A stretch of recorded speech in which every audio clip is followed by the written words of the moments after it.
Hello and welcome back. Today is Wednesday, November 27th, 2024, and we are reading chapter 21 of Lirael by Garth Nix today. And it is freezing cold outside. The nights are getting below freezing now, and I'm having a pajama party day, so I put my jewelry on and I did my hair a little bit, but I'm not getting dressed. I don't think I'm going outside today. It is dreary and freezing. I've turned the furnace up. Stay strong, furnace. It's getting to be super winter time. So I'm looking forward to chapter 21, and I hope you are too. So enjoy pajama party day with me in my white robe. Let's begin. Chapter 21, Beyond the Doors of Wood and Stone. Lirael took 2 steps towards the redwood door, then stopped, as charter magic flared and swirled before her, and a fierce yellow light shone from the door frame, forcing her to duck her head and blink. When she looked up, a charter sending stood in front of the door, a creature of spell flesh and magic bone, conjured for a specific purpose. Not one of the passive library helpers, but a guard of human shape, though much taller and broader than any living man, clad in silver mail, a closed steel helm hiding whatever face the spell had wrought. Its sword was in its hand, out-thrust, held steady as a statue, the point a few inches from Lirael's bare throat. Unlike their spell flesh, the weapons or tools of sendings were always made to be completely tangible. Sometimes, as Lirael suspected was the case with this sword, they were even harder, sharper, and more dangerous than they would be if wrought of steel rather than magic. The sending held the sword extended for a few seconds without a waver. Then, so quickly she didn't see it move, the point flicked against Lirael's throat, just enough to break the skin, capturing a single bead of blood on the very tip of the blade. Lirael gulped down a startled cry, but remained frozen, fearful that it would strike again if she flinched. She knew much of the lore of sendings, having continued her studies even after creating the dog, but she could not gauge the true purpose of this one. For the first time since she had gone to confront the Stilken, she felt afraid, and the chill dread of charter magic gone wrong welled up inside her bones. The sending lifted its sword again, and Lirael did flinch this time, unable to control the twitch of fright. But the guard was simply making that drop of blood run down the gutter of the blade in a slow, stately roll, like a bead of oil, not leaving a trace on the charter-woven steel. After what seemed an age, the bead reached the hilt and sank into the crossguard like butter into toast. Behind Lirael, the dog let out a long, half-woofed sigh, even as the sending saluted with the sword, and broke apart, the charter symbols that had made it momentarily real spinning out into the air before fading away into nothingness. In a few seconds, no sign of the sending remained. Lirael realized she'd been holding her breath, and let it out with a relieved whoosh. She touched her neck, expecting to feel the unpleasant wetness of blood, but there was nothing, no cut, not even a slight unevenness in the skin. The dog's snout nudged her behind the knee. Then the hound slipped past and grinned back at her. "Well, you passed that test," she said. "You can open the door now." "I'm not sure I want to," replied Lirael thoughtfully, still fingering her neck. "Maybe we should go back." "What?" exclaimed the dog, her ears sticking up in disbelief. "Not look? Since when have you become Miss We Shouldn't Be Here?" "It could have cut my throat," said Lirael, her voice trembling. "It nearly did." The disreputable dog rolled her eyes and collapsed onto her front paws in exasperation. "It was only testing you, to make sure you have the blood. You're a daughter of the Clare. No charter-made creature could harm you. Though, as the greater world is full of danger, you'd better start getting used to the idea that you can't give up at the first thing that scares you." "Am I a daughter of the Clare?" whispered Lirael, tears starting in her eyes. She had held her sorrow in all year, but it was always worse on her birthday. Now it could not be repressed. She crouched down and hugged the dog, ignoring the damp reek of dog smell. "I'm 19, and I still haven't got the sight. I don't look like everyone else. When that sending put out its sword, I suddenly realized that it knew. It knew I'm not a Claire, and it was going to kill me. But it didn't, because you're a Claire, idiot, said the dog, quite gently. You've seen the hunting dogs, how every now and then one will be born with floppy ears or have a brown back instead of gold. They're still part of the pack. You're just a floppy ear. But I can't see the future, cried Lirael. Would the pack accept a dog that couldn't smell? You can smell, said the dog, rather illogically. She licked Lirael's cheek. Besides, you have other gifts. None of the others are half the charter maids you are they? No, whispered Lirael. But charter magic doesn't count. It's the sight that makes a Claire.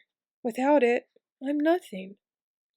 Well, perhaps there are other things you can learn, encouraged the dog. You might find something else. What, like an interest in embroidery? Lirael said, in a depressed monotone, cradling her head in her tear-dampened forearms. Or perhaps you think I should take up leather work.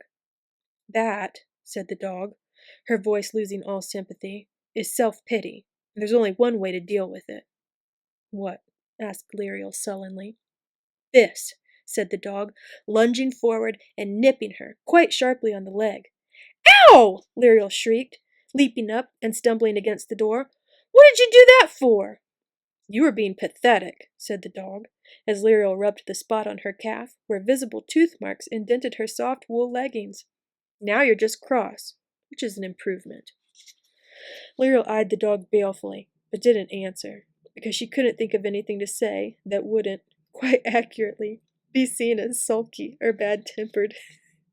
Besides, she remembered a particular dog bite from her 17th birthday, and had no desire to add a 19th birthday scar. The dog stared back, her head tilted to one side, ears cocked, waiting for some sort of reply. Lirael knew from experience that the dog could sit like that for hours if necessary, and gave up the struggle to maintain her self-pity. Clearly, the dog just didn't understand how important it was to have the sight. So, how do I open this? Asked Lirael. Without realizing it, she'd been leaning against the door, catching her balance there after the nip-assisted leap. She could feel the charter magic in it, warm and rhythmic under the palm of her hand, moving in slow counterpoint to the pulse in her wrist and neck. Give it a push, suggested the dog, moving closer, sniffing at the crack where the door met the floor. The sending probably unlocked it for you. Lirael shrugged and placed both palms against the door. Curiously, the metal studs seemed to have moved while she wasn't looking. They'd been all mixed up, but were now sorted into 3 distinct patterns, though there was no obvious meaning to them.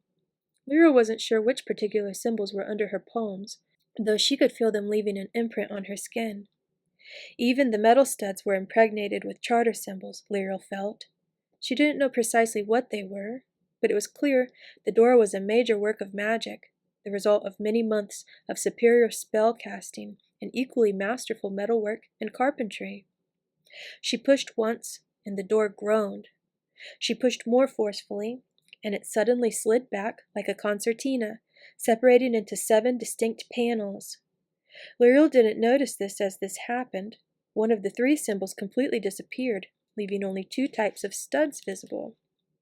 She was overcome by a sudden surge of charter magic that flowed out the door, and somehow into Lirael herself. She felt it coursing through her, infusing her with a heady happiness she had not felt since the disreputable dog had first come to banish her loneliness. It swam in her blood, sparked in her breath. Then it was gone, and she staggered against the doorframe.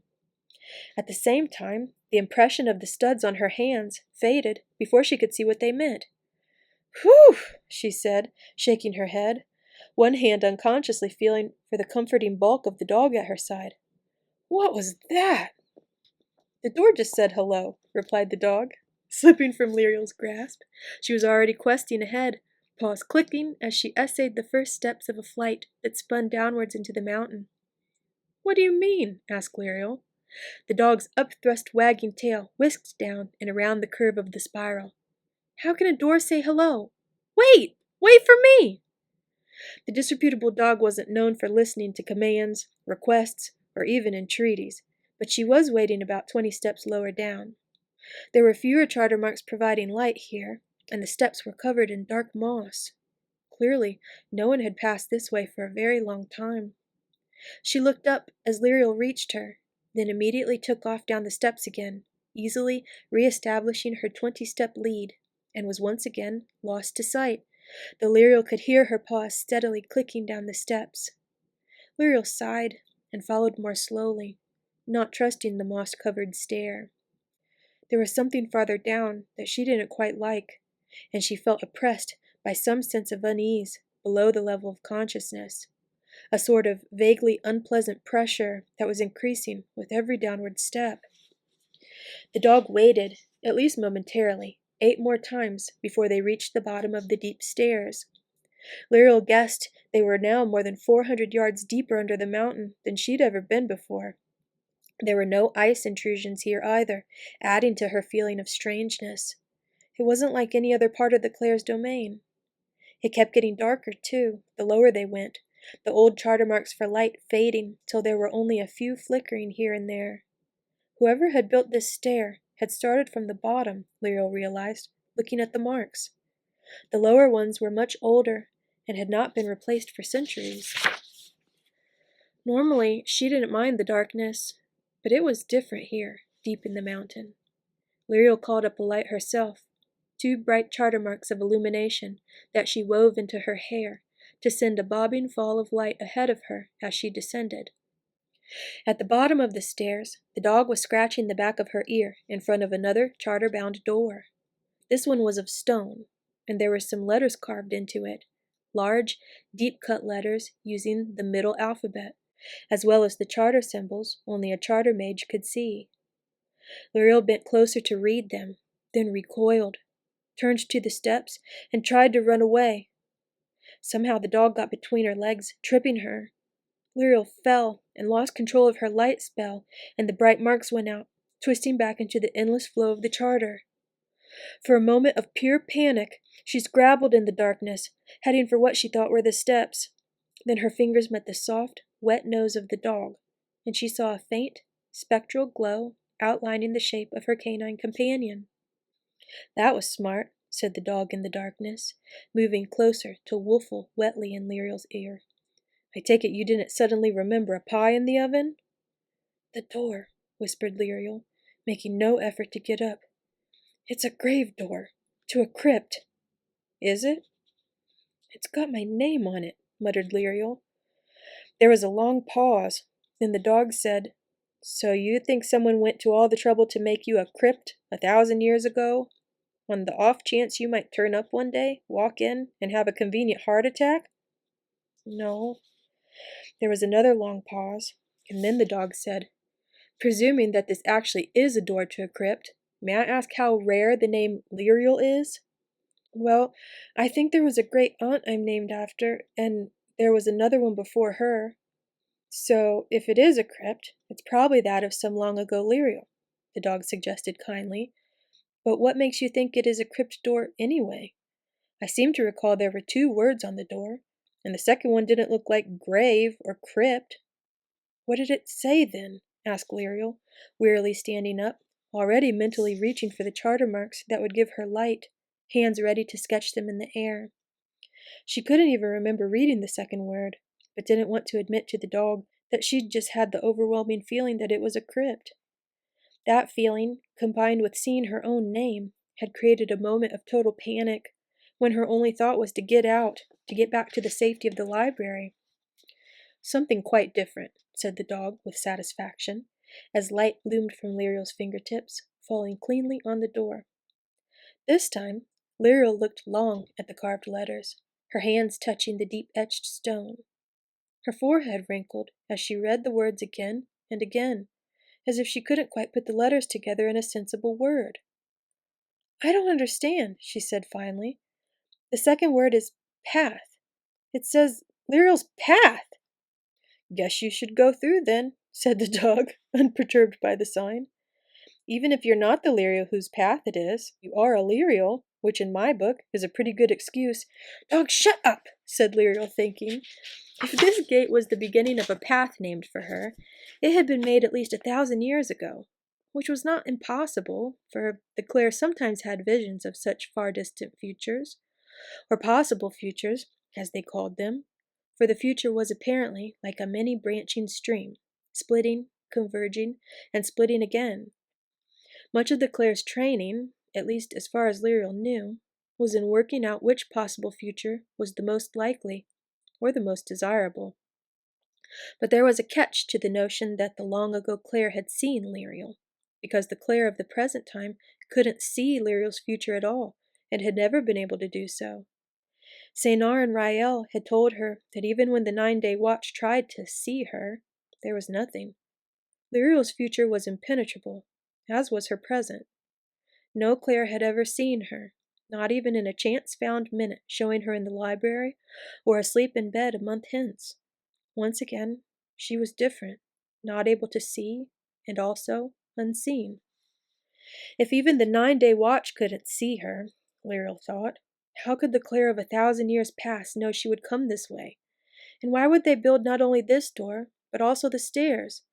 It was far more likely that this path was named for one of her ancestors, some other Lirael of long ago. That made her feel better about opening the door. She leaned forward, pushing with both hands against the cold stone. Charter magic flowed in this door too, but it did not leap into her. Instead, just pulsing gently against her skin. It was like an old dog by the fire, content to be stroked, knowing it need not obviously show delight. The door moved slowly inwards, resisting her push, with a long, drawn-out screech of stone on stone. Colder air flowed from the other side, ruffling Lirael's hair, making the charter lights dance. There was a damp smell, too, and the strange, oppressive feeling Lirael had encountered on the stairs grew stronger, like the beginning buzz of a toothache that heralds future pain. A vast chamber lay beyond the door, space stretching up and out, seemingly endless, beyond the pool of light around her. A cavern, measureless in the dark, perhaps going on forever. Lirael stepped in and looked up into darkness, till her neck ached, and her eyes slowly grew accustomed to the gloom. Strange luminescence, not from charter magic lights, shone in patches here and there, rising up so high that the farthest glow was like a distant swathe of stars in the night. Still looking up, Lirael realized that she stood at the bottom of a deep rift that stretched up almost to the very pinnacle of Star Mount itself. She looked across and saw that she stood on a broad ledge, and the rift continued past it, down into still deeper darkness, perhaps even to the root of the world itself. With that sight came recognition, for she knew only one chasm so narrow and so deep. Much higher up, it was spanned by closed bridges. Lirael had crossed it almost unknowingly many times, but had never seen its terrifying depth. "I know this place," said Lirael, her voice small and echoing. "We're in the bottom of the rift, aren't we?" She hesitated, then added, "The burial place of the Clare." The disreputable dog nodded, but didn't say anything. "You knew, didn't you?" continued Lirael, still looking up. She couldn't see them, but she knew the higher reaches of the rift were pockmarked with small caves, each one holding the mortal remains of a past Clare. Generations of dead, carefully tucked away in this vertical cemetery.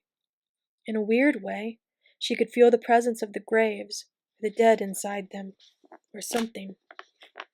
Her mother was not there, for she had died alone in some foreign land, far from the Clare, too far for the body to be returned.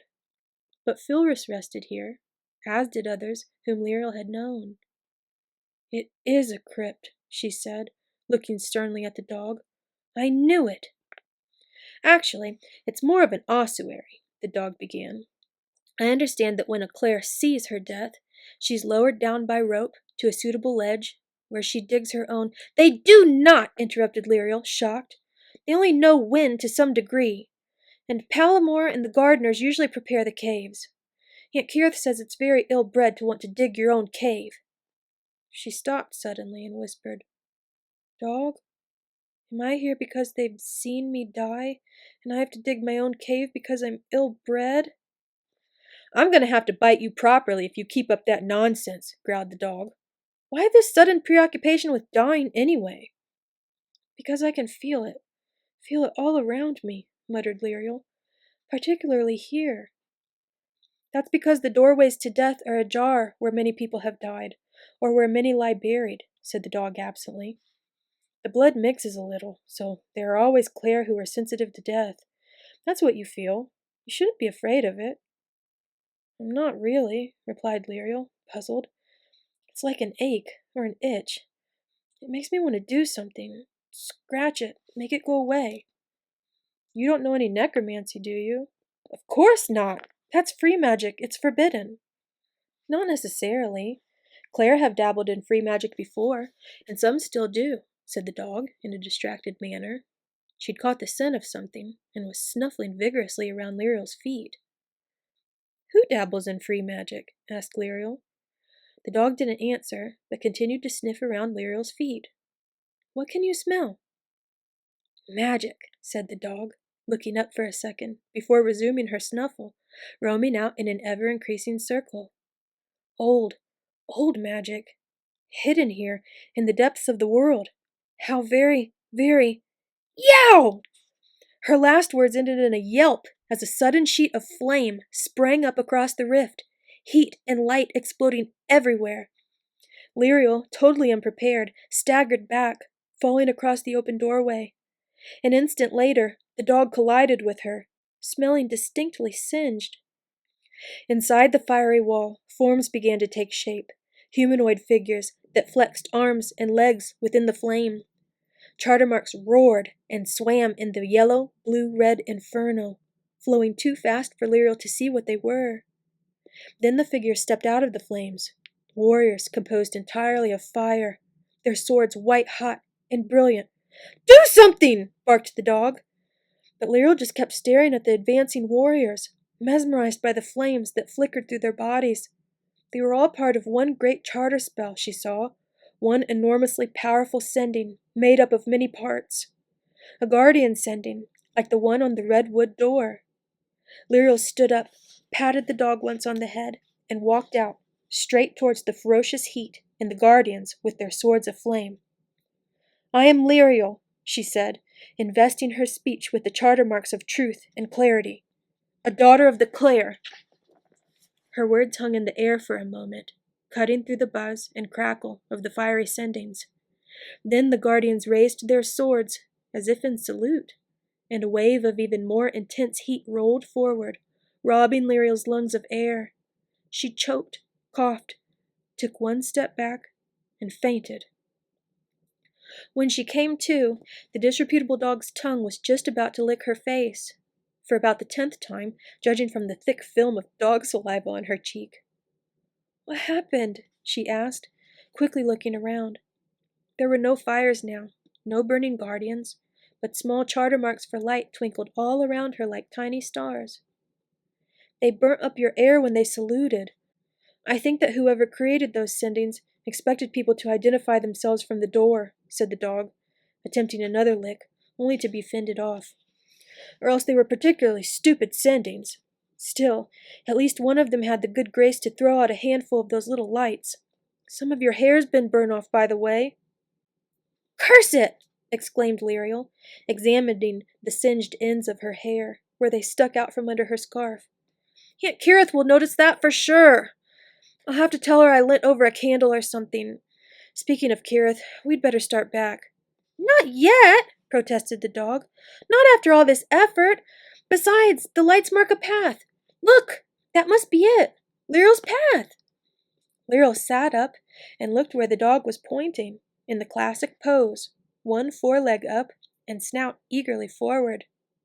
Sure enough, there was a path of tiny, twinkling charter lights, leading farther along the ledge, to where the rift narrowed into an even more ominous darkness. We really should go back, she said half-heartedly. The path of lights was there, beckoning. The sendings had let her past. There must be something at the other end worth getting to. Maybe even something that would help her gain the gift of sight, she thought, helpless against that longing, the tiny hope that still lived inside her heart. All her years of searching in the library had not helped her. Perhaps it would be otherwise here in the ancient heart of the Clare's realm. "Come on, then," she said, pushing herself up with a groan. Burnt hair and bruises. That was all she'd found so far. "What are you waiting for?" "You go first," retorted the dog. "My nose still hurts from your stupid relative's blazing doorman." The path of lights led farther along the ledge, and the rift narrowed, the rock walls closing in, till Lirael could reach out and run her fingers along the cold, wet stone on either side of her. She stopped doing that when she discovered that the luminescence came from a damp fungus that made her fingertips glow and smell like rotten cabbage. As the way grew narrower, it also descended farther into the mountain, and a chilled darkness banished the last remnants of heat from Lirael's scorched face. There was also a sound, a deep rumbling that vibrated up through her feet, getting louder as they walked on. At first, Lirael thought she was imagining it, that perhaps it was part of what the dog called her sense of death. Then she realized what it was, the full-throated roar of rushing water. "We must be near an underground river or something," she said, nervously raising her voice to counter the rising roar of the water. Like most of the Clare, she could barely swim, and her experience of rivers was confined to the awesome ice melt torrents that raged from the glacier every spring. "We're almost upon it," replied the dog, who could see farther in the glow of the star-lined path. As the poet had it, "Swift river born in deepest night, rushing forth to catch the light, deep ice and dark its swaddling cloth, the kingdom's foes will feel its wrath, till mighty Readalong spends its strength in the delta at full length." I may have forgotten a line there. Let's see. "Swift river—" "The Readalong source is here?" interrupted Lirael, pointing ahead. "I thought it was just meltwater. I didn't know it had a source." "There is a spring," replied the dog, after a pause. "A very old spring. In the heart of the mountain. In the deepest, dark—" "Stop!" Lirael obeyed, one hand instinctively clutching at the loose fold of skin on the dog's neck just behind her collar. At first she didn't understand why the dog had stopped her, till the hound led her on, a few more cautious steps. With those steps, the sound of the river suddenly became a thundering roar, and cold spray slapped her in the face. They'd come to the river. The path ahead was a slender, slippery bridge of wet stone that stretched out 20 paces or more, to end in yet another door. The bridge had no rails, and was less than 2 feet wide. Its narrowness and the rushing water below were a clear indication that it was designed to be a barrier to the dead. Nothing of that kind could cross here. Lirael looked at the bridge, the door, then down at the dark, rushing water, feeling both fear and a terrible fascination. The constant motion of the water and the incessant roar were mesmerizing, but finally she managed to tear her gaze away. She looked at the dog, and though her words were half drowned by the crash of the river, exclaimed, "I am not going to cross that!" The dog ignored her, and Lirael started to repeat herself, but the words stayed on her tongue, as Lirael saw that the dog's paws had grown twice as large as usual and flattened out. She also looked quite smug. "I bet you've even grown suckers," shouted Lirael, shuddering with distaste at the thought, "like an octopus." "Of course I have," the dog shouted back, lifting one paw with a squelching pop that Lirael could hear even over the river's roar. "This looks like a very treacherous bridge." "Yes, it does," bawled Lirael, looking at the bridge again. Clearly the dog intended to cross, and with her sucker-footed help, Lirael guessed, crossing would go from impossible to merely dangerous.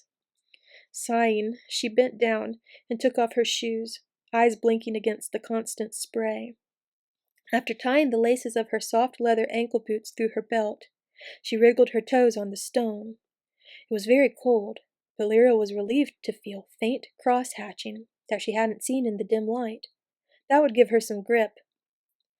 "I wonder what this bridge was designed to keep out," she said, carefully slipping her fingers under the dog's collar, feeling the comforting buzz of the charter magic there, and the even more comforting bulk of a well-balanced dog. They had only taken the first step when Lirael voiced her second thought, her words inaudible with the river's bellow all around them, or what it was designed to keep in.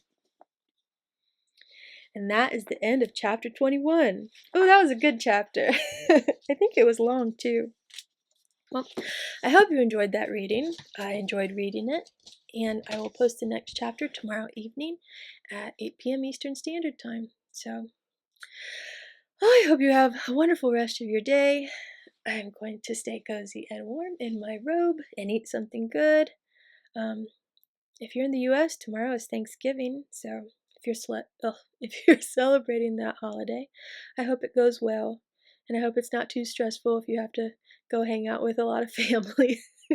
I've never enjoyed big family Thanksgiving gatherings, but I don't have to worry about that this year. I will see you tomorrow evening. Again, take care, have a great night, and as always, may your magic manifest. Bye.